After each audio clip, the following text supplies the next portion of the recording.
Hey guys, it is Sam here with CV Mentor. I just want to start this video by saying that I am really sad, I am mad, I am upset, and I really wish I wasn't recording this video, but I think it is important for us to come here and give a little bit of an update on this recent international student ban, explain to you what you need to know, the questions that you need to be asking, what this exactly means, and what are the things that you can do to protect yourself, and also what are the things that we as a community, as the international student community, can do to speak up against this unfair and just bizarre international student travel ban. Before getting into the details and implications of the student ban, I want to go over a few details that are important to keep in mind with everything that is going on.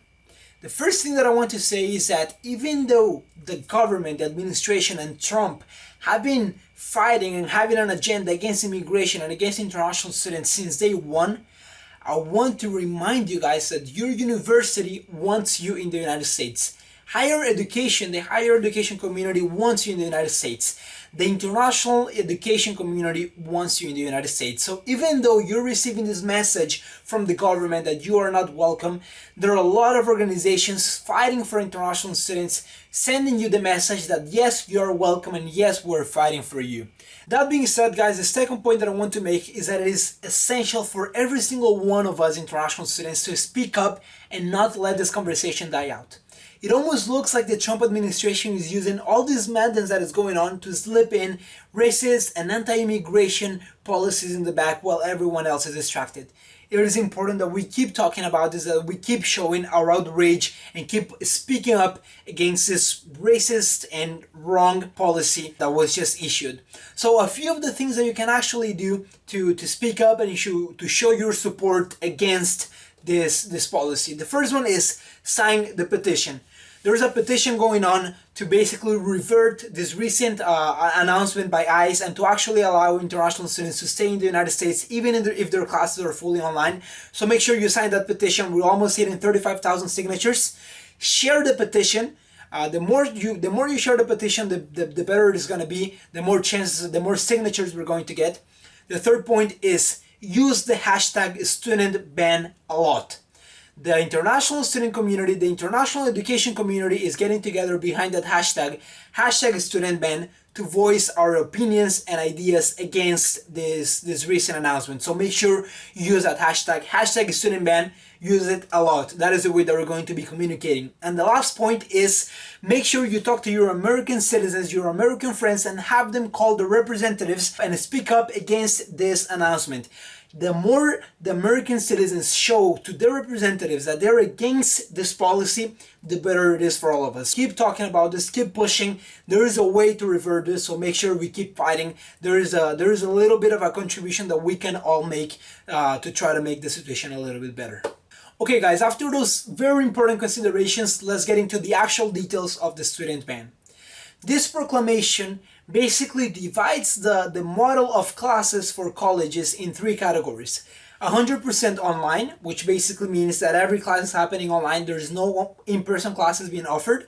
100% in-person classes, where all the classes are in person, and a hybrid model, where basically there is a mix between some online classes and some in-person classes. Those are the three categories relevant for this proclamation. For international students in a school with 100% in-person classes, international students can re-enter the United States if they're not in the United States yet, and they can also stay in the US and remain in the US. They can only take up to 3 credits online or 1 full course online. The rest of the classes need to be taken in person.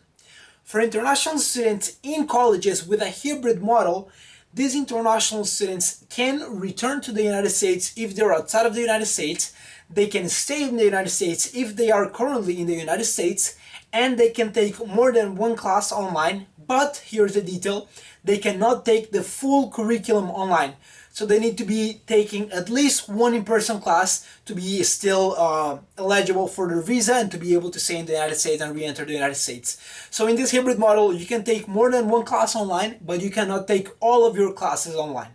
Finally, for the 100% online model, that is where the issue actually is. So for international students that are not currently in the US and they are attending a university that has decided to go fully online for the fall semester, these international students will not be able to return and re-enter the United States. The international students who are currently in the United States and that are attending universities with a 100% online model, these international students will need to leave the United States. You can still take your online classes from your home country with no problem, that is okay, but you will not be able to either re-enter or stay in the United States if your classes are 100% online.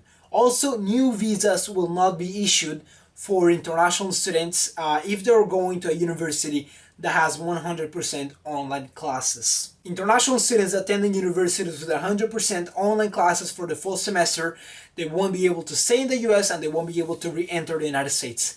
For hybrid models and 100% in-person models, these international students not only can come back to the United States, but they need to come back to the United States to be able to maintain their status. These international students need to come back to the United States to be here, to be attending classes in person for the fall semester. Keep in mind, guys, that on top of all of this, there are also the existing travel bans to countries, to just people coming from countries from the Schengen zones, from Brazil, China, and Iran.